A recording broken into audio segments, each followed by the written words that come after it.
Hey guys, welcome to Bloodlines. I'm Olvaar, and in this video, I'm going to explain the basic mechanics of this game, like how to join a village, how to get Rio, Chakra Fragments, and Chakra Shards, how to get Lifeforce back, and generally what you need to do and where you need to go when you're starting out, because this game can feel a bit overwhelming at first. But hopefully, after watching this video, you'll get a good grasp of the core mechanics. Anyway, let's get started.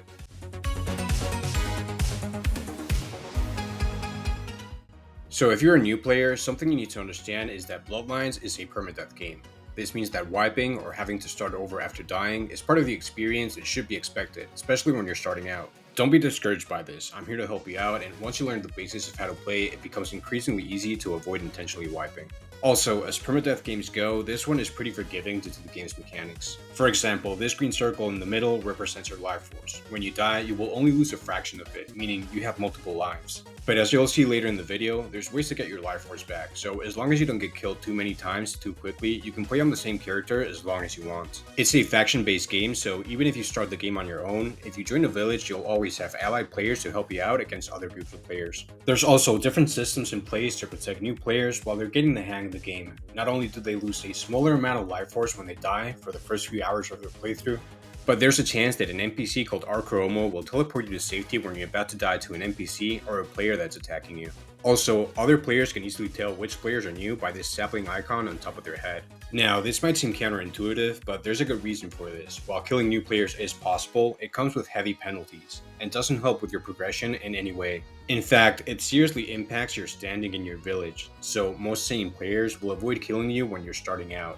And even if you do wipe, if you progress your account enough, you'll receive some currency called Embers which carry over between wipes, and can help you make your next playthrough easier by letting you purchase rare items like endgame weapons, Bloodline tokens which allow you to reroll your plan for free, or reanimation tokens which give you a second chance after you wipe.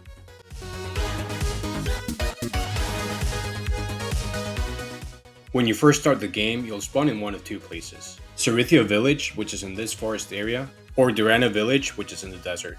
If there's a closed door right next to you when you spawn, you can open it by pressing E.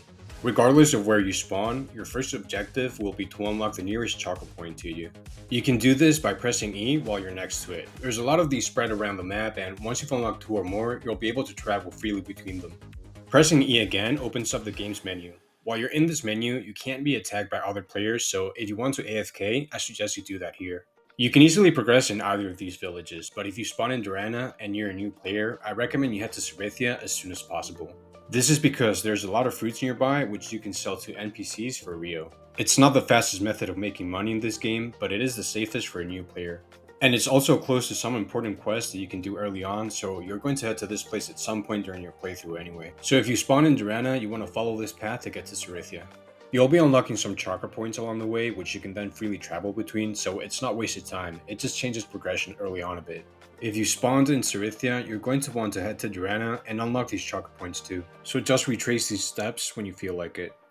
By the way, you can open your inventory by pressing M. You want to drag this item called Archromo's Blessing to one of your skill slots so you can hold it out if needed. In case you're attacked by someone, showing this increases the chances that Archromo will teleport you to safety. The Oasis is the first chakra point you'll find on your journey. Remember to press E to unlock it.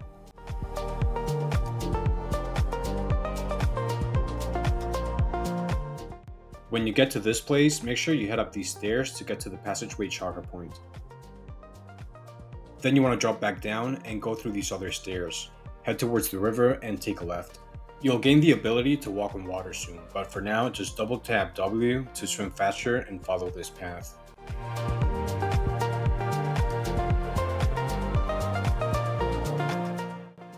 Once you've made it to Sorythia, the chakra point will be to your right. Don't forget to press E to unlock it. Regardless of where you first start the game, you can talk to these NPCs to change your spawn point if you want.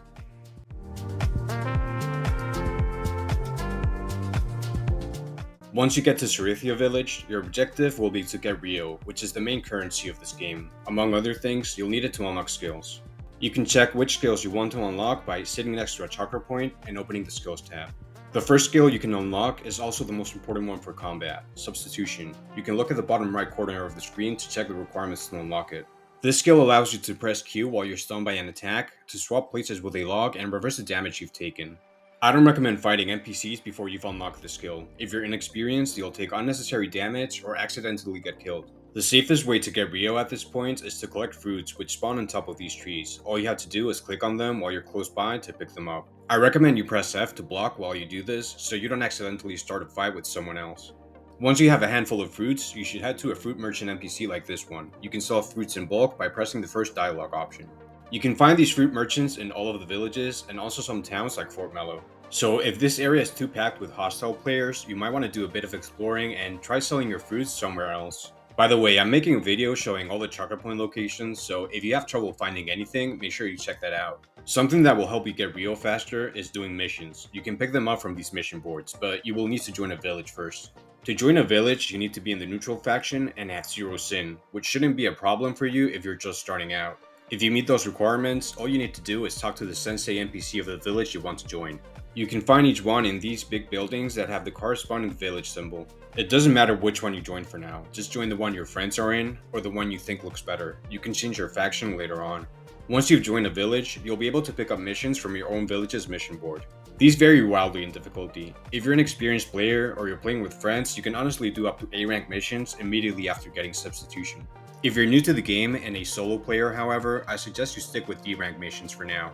When you start a mission, there will be a yellow question mark that points you to where you need to go. These D rank missions will have you taking packages to NPCs or defeating very basic enemies. You can only complete each mission once per age up. After you join a village, you can also talk to the Kage NPC of your village and ask him for a bit of Rio to get you started. There is a long cooldown on this, so you want to make it count because this might not be available to you on your next life. The next skill you should aim to get is Chakra Jump. If you have this skill unlocked, you can hold C and press space to jump off trees like this. It's very useful to keep your distance from enemy players and just generally moving around the map. You also want to get aerial heavy attack as soon as possible. This allows you to do a mid-air attack by M2ing or right-clicking while in the air. It's useful for attacking players that are blocking, but the main reason you want to get this right now is that it opens up the next skill called Triple Jump. What it does is pretty self-explanatory. It allows you to jump 3 times. If you're in combat, you will drain stamina bars while you jump mid-air, so you have to keep that in mind. Chakra Tree Jump and Triple Jump give you a ton of mobility, and they open up a lot of quests for you to do, which will be useful in the next segment. There's still a lot of skills you can unlock that only require Rio. I call these the basic skills. Everyone can get these regardless of their build. Eventually, you want to unlock all of them, but after you get the skills I've mentioned so far, I suggest you focus on moving on to the next part of this video for now.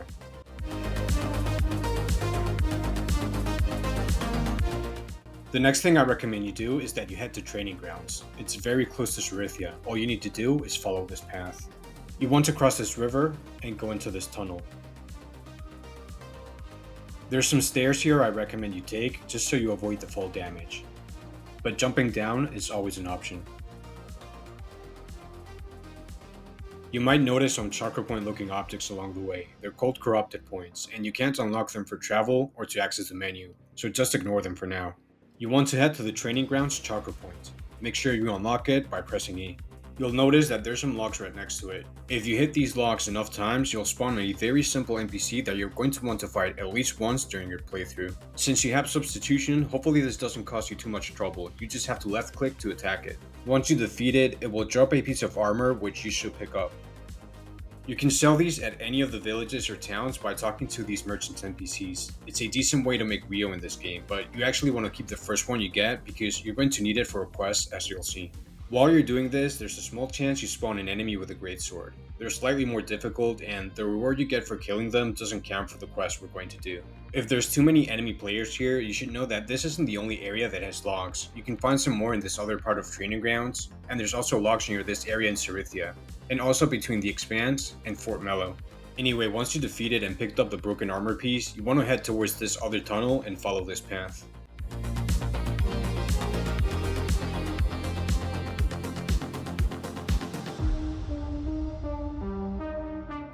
Talk to the combat instructor. He'll mention that you need to hit the logs 1,000 times, but it's not true. You just need to hand in the green broken armor piece you just got. Just talk to him again to complete the quest. You'll get some Rio for doing this. You'll also get this item called the Chakra Fragment. But more importantly, you'll get a combat scroll, which you will need for 99% of builds. Just hold on to both of them for now. I'll explain more about them later. Again, it needs to be a green armor piece. If you try handing in a blue one, which you get from the greatsword enemies, it will not work. There's another quest that you want to do immediately afterwards since you're already here. Talk to the training instructor. He'll ask you if you're interested in improving your skills. Click on yes to start the quest. You'll need to retrieve some training bells. There's a shortcut for this quest, so you actually want to talk to him a second time and click on the "Do you have anything that can help" dialog option. He'll sell you a key for 10 Rio, which you should purchase. Then you want to follow this path. If you've been following the guide so far, you should have the Chakra jump ability, so use it to go up this tree. And then jump on top of this wall. Keep going until you get to this point. You'll notice there's a small gate. You want to drop down there to use the key. Ideally, don't fall down like I did just there because you'll take a ton of fall damage. I'll use this opportunity to mention, in case you didn't notice, that you can eat fruits to get food bars back, which are these symbols below your HP bar. If you don't have any food bars, you'll regain health very slowly. If you have half a food bar or more, you'll regain HP at an increased speed. Anyway, I'm back at full HP, so let's try this again. Hold out the key and click on the gate to open it. Sometimes you'll find items like this laying around the map. Pick them up so you can sell them for Rio to a merchant later. And yeah, just follow this path down the stairs. When you get down here, just click on these bells to pick them up. If you turn around and look over there, you'll see some cursed bells. They're needed for Uzumaki progression, but regardless of your bloodline, don't pick them up just yet. If you have them in your inventory when you complete the quest, you'll get some sin and a flaw. Generally speaking, you don't want to do this, so wait until you've completed the quest to pick them up if you need them. But we're getting ahead of ourselves. You want to go back up the stairs, make sure you're at full HP so you can drop down, and then make your way back to the training instructor to complete the quest. You'll get a passive skill called Seamless Run, which allows you to keep running after you dash, which is honestly why you always want to do this quest during your playthrough. You'll also get some Rio, some Chakra Fragments, and the Parkour scroll. There's more quests like these that you can find around the map. I don't want this video to be longer than it needs to be, so I'll make a dedicated quest guide for the rest of them. Besides the Rio and Chakra Fragments, some of these quests give special passive abilities and unique items you'll need to unlock certain skills. So make sure you check that out. I'll leave a link down below.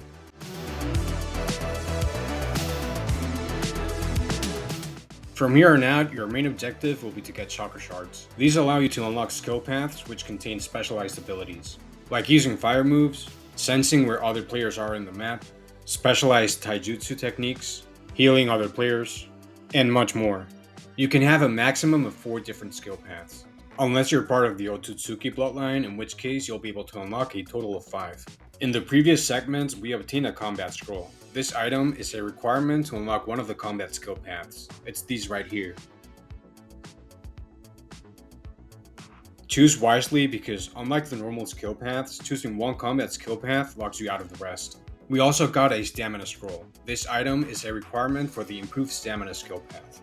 Some other skill paths also require special items to unlock or fully progress. Usually getting these requires completing a quest or getting a drop from a specific boss. Anyway, like I said, you need a Chakra Shard to unlock a skill path. You get these Chakra Shards by sitting on a Chakra point and clicking on Destroy. Doing this means you will no longer have access to that Chakra point, so you want to be mindful of which ones you destroy as you won't be able to fast travel to that area once you do. I'll be making a guide on Chakra point locations so you can choose which ones you want to break. In exchange for destroying a Chakra point, not only do you get a shard, but your maximum health in Chakra is increased a bit. You'll also unlock a random trait.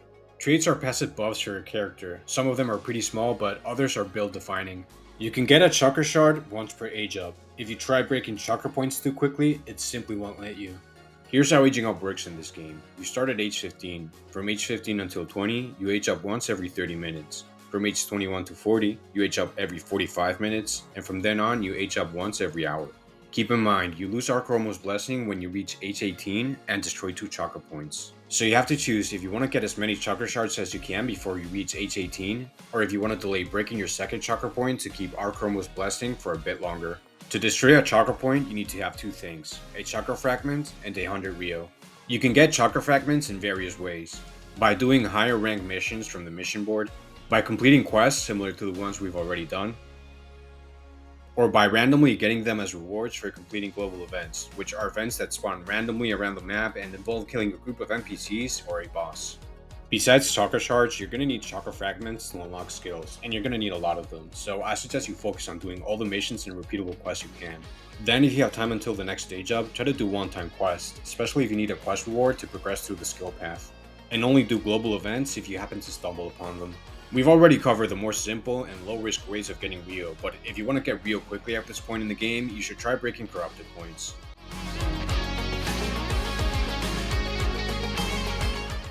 Now that you know the basics of how to unlock skill paths, you're going to need a lot of Rio. One of the best ways to get it is to destroy corrupted points. You've seen them before. They're these things that look like Chakra points. They spawn in a few places, including training grounds, near the Barbarian in Windy 1, in this area outside of Durana, and in this other area near the Expanse, among others. All you have to do to destroy them is M1 them. These corrupted points start glowing red the more damage they've taken, so if it starts changing appearance like this, you know you're doing something right. Now, while you're hitting a corrupted point, NPCs will start spawning. If this is your first time destroying one of these, I recommend you stop hitting the point the moment an NPC spawns. Focus on killing the enemy that just spawned first, otherwise you might be overwhelmed by multiple enemies. But once you're more used to this game's combat, you can easily kill multiple NPCs at a time to make the process even faster, especially if you get a weapon that does a lot of damage and has a fast swing speed like Onyx Kunai.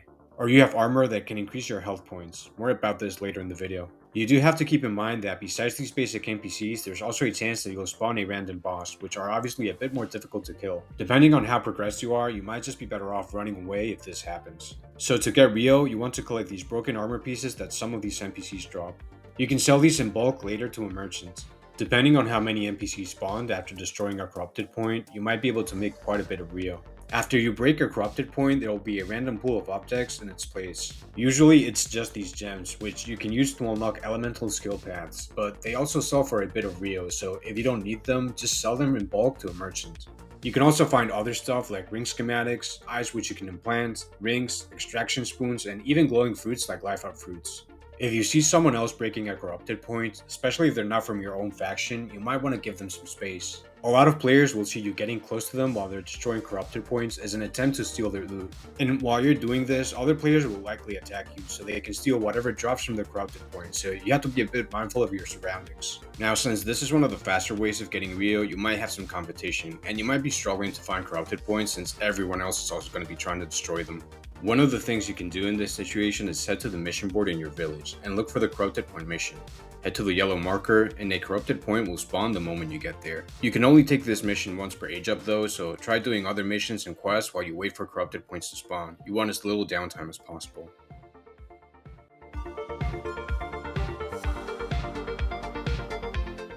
Something you can do early on to speed up the process of grinding Rio is getting a weapon. This will help you kill enemies much faster. There's two main categories of weapons: basic weapons, which anyone can use regardless of the combat skill path they've chosen, and artifact weapons, which are only usable if you unlock the first skill of the corresponding skill path. Since this is the beginner's guide, I'm going to focus on the first category. Basic weapons come in 3 different grades: silver, gold, and onyx. Onyx weapons are the most expensive and do the highest amount of damage out of the 3. Silver weapons are the cheapest, and while they do the lowest amount of direct damage, they can be infused with the gems you find from breaking corrupted points to inflict different types of ailments when you M1, like poison and fire. Gold weapons are an in-between the two in terms of cost and damage, and you can't infuse these weapons normally, unless you get the passive skill, Gold Infusion. There are multiple villages and towns where you can purchase weapons. Most of the weapon types can be found in Bio Bay, which you can get to by following this path from Sorythia.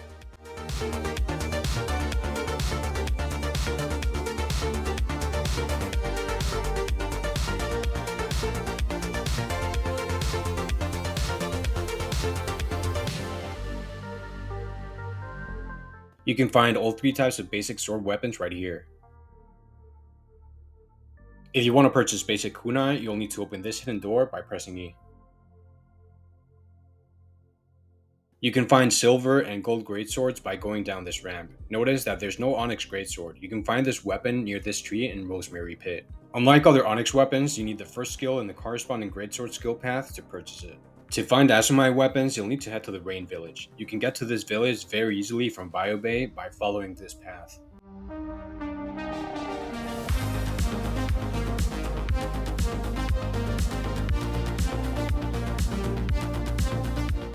You can find the Asumai weapons in this area right here.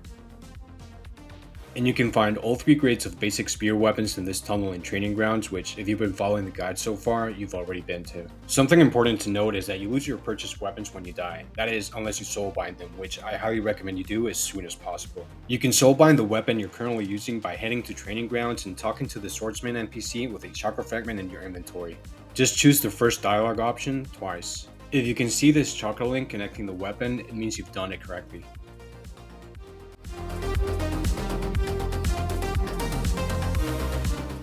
If you've explored a bit, you'll notice that there's a lot of armors you can purchase spread around the map. All you have to do is click on them. For most of them, you'll just need a bit of Rio. Others require Rio and some other item, and there's a few that require you to get certain ranks in your faction to purchase. Once you've purchased an armor set, you won't lose it even if you die. You can always replace your current armor by purchasing a different kind, so feel free to try different armor sets and see which stats and buffs you prefer. You can upgrade your armor by heading to Fort Mellow. This is the path you need to follow to get there from Sorythia.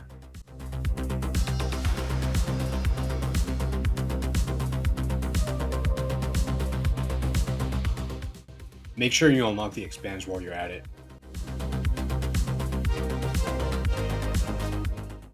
And use Chakra Jump to get up here.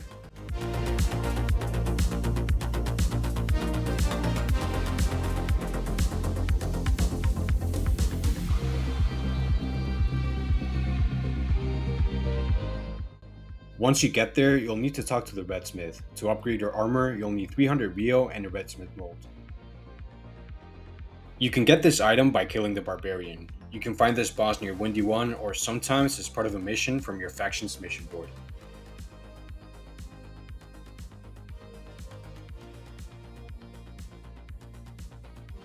It has 3 different attacks. The first one is a shout, which puts you in combat and you can avoid it by pressing F to block it.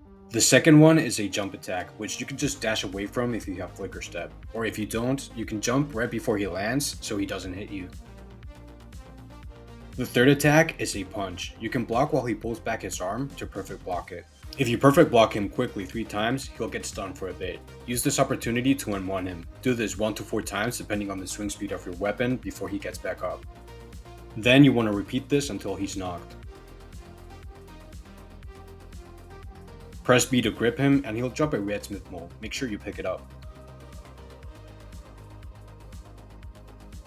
300 Rio is quite difficult to get early on. It might be better spent unlocking skills first. Don't feel like you need to upgrade your armor too soon. Besides armor, you can also equip rings. You can find them randomly around the map, after destroying corrupted points, or after defeating a boss in its boss room. You can upgrade rings by heading to Fort Mellow and talking to the blacksmith. You'll need ring schematics, which, like rings, you can find from corrupted points or bosses. But you can also purchase them right here for 90 Rio and 3 Chakra Fragments. I only recommend you spend Chakra Fragments purchasing schematics if you've already unlocked all the skills in your build. Also, keep in mind that not every ring can be upgraded.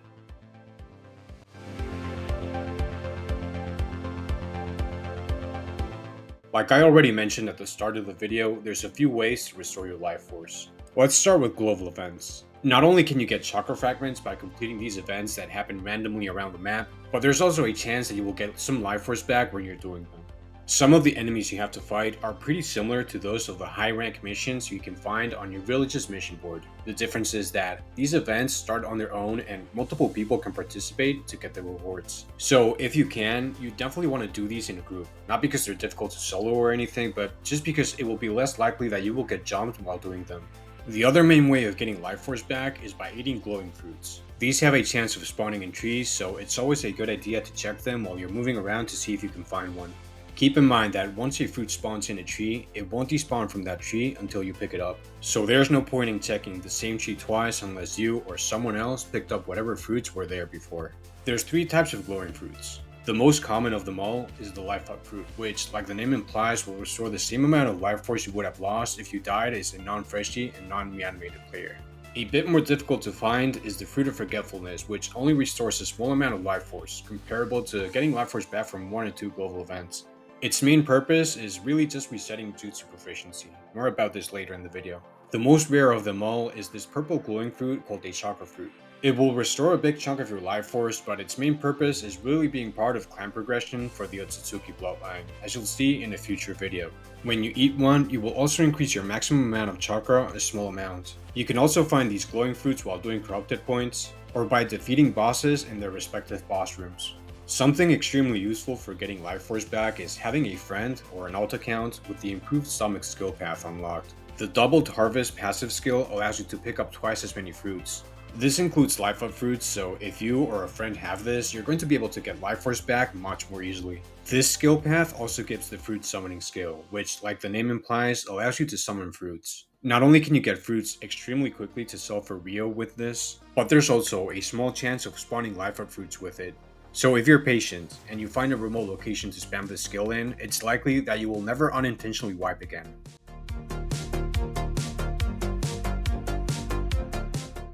One of the most important things you can do in Bloodlines to improve your combat prowess is mastering a jutsu. Normally, when you use a jutsu, you'll need to use multiple hand signs to activate it, but if you master a move, you'll be able to activate the skill with just one hand sign. Some jutsu also work a bit differently when you master them. For example, Mastered Smoldering Earth allows you to spawn 3 pillars when you use it, instead of 1 like the normal version. Or as another example, the unmastered version of Water Dragon can only be used near a body of water, but the mastered version can be cast on land, no problem. You can master a jutsu by heading to Fort Mellow and following this path to talk to the skill specialist.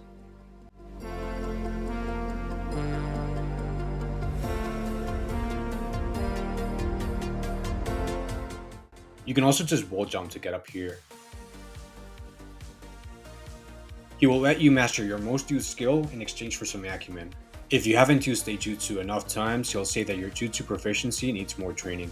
If this happens, you want to spam the jutsu you want to master as much as you can before talking to him again.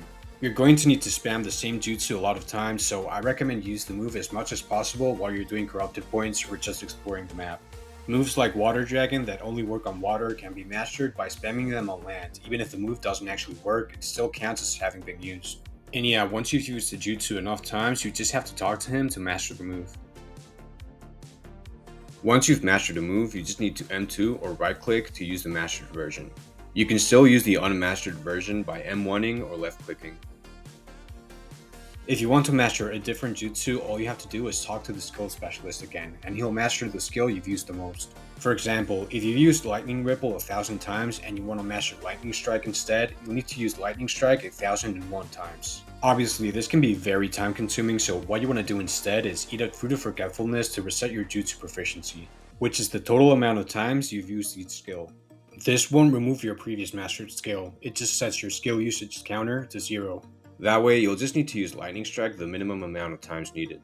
Every time I tried testing how many uses you need, the results were inconsistent. Sometimes I've been able to master a move after using it 60 times, and other times I've needed to use the jutsu close to 100 times. You can also just use a mastery scroll. You can find this item from corrupted points or after killing a boss. It's a rare drop, but if you do find one, it really simplifies the whole process. How it works is very simple. You just use the jutsu you want to master, and then you use the mastery scroll. Then just talk to the skill specialist again and click on the mastered move you want to swap.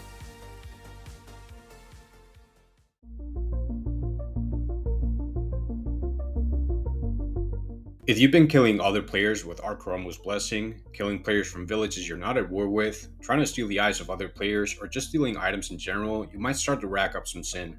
You can check how much sin you currently have by pressing M. This opens up your inventory. It's right next to your age and bloodline. Sin is something you generally don't want to have. There's some exceptions, but in most cases you want to have 0 sin whenever possible. Make sure you check how much sin you have frequently, because if you have 25 sin or more, you'll be automatically kicked out of your village and you'll become a rogue player. Being in the rogue faction means you're at war with everyone, even other rogue players, so you'll be hunted down much more frequently than if you were part of a village. If you want to avoid this, you'll need to remove your sin. Now, you can remove a small amount of sin simply by completing quests. If you have too much sin though, some quest givers and NPCs might stop talking to you. In that case, one of your remaining options, provided you have enough Rio, is talking to Gamistuck. If you want to clear your sins, you'll need to find this NPC, which you can find near Rosemary Pit. Here's the path you need to follow, starting from Sorythia to unlock the Rosemary Pit Chakra Point.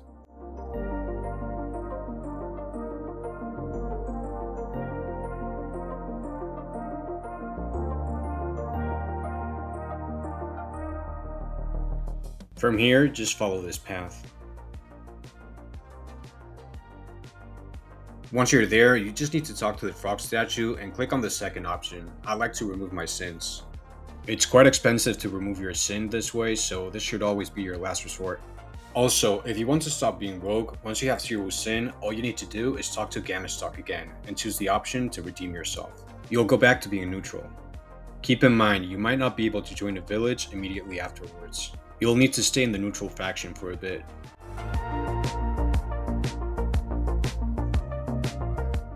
If you've progressed enough, you'll notice this pink flame right next to your health bar. Having this means you've unlocked an awakening. It can be anything from having a Sharingan, unlocking a skill like Lightning Cloak or 100 healings, or just a skill that is exclusive to your bloodline. Using skills like these will put your awakening on a timer. Once it runs out, there will be a cooldown in which you won't be able to use any other awakening skills, not even a different one from the one you originally used. These awakenings are a really important part of PvP, so once you've unlocked one, you'll want to upgrade your awakening timer as soon as possible. It's very easy to do, you'll just need to head to Rosemary Pit and follow this path.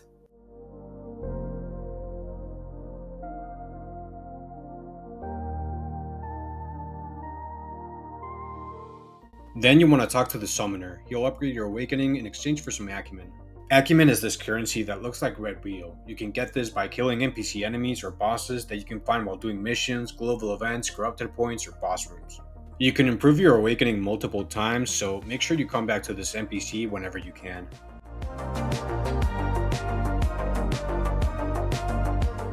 There's a lot more to this game than what I can explain in a single video. Hopefully this beginner's guide helped you out, but if you want to learn more, I'll leave a link below to the Welcome to Bloodlines playlist. All of the videos in that playlist, even old videos from 2024, are up to date. You just have to make sure you check the pinned comment in each video in case there are small changes. I do have other old videos in my channel that are not part of this playlist. They have the word outdated in the title. I would private these videos if I could, but unfortunately I can't. Feel free to watch the videos that I removed from the playlist too. Just know that there's been important changes in the game since I've made them, and while some stuff might still hold up, they're not a reliable source of information anymore. Anyway, truly thank you so much for watching the video. I hope you liked it, and I'll be making new Bloodlines guides and remaking old ones soon. See you next time.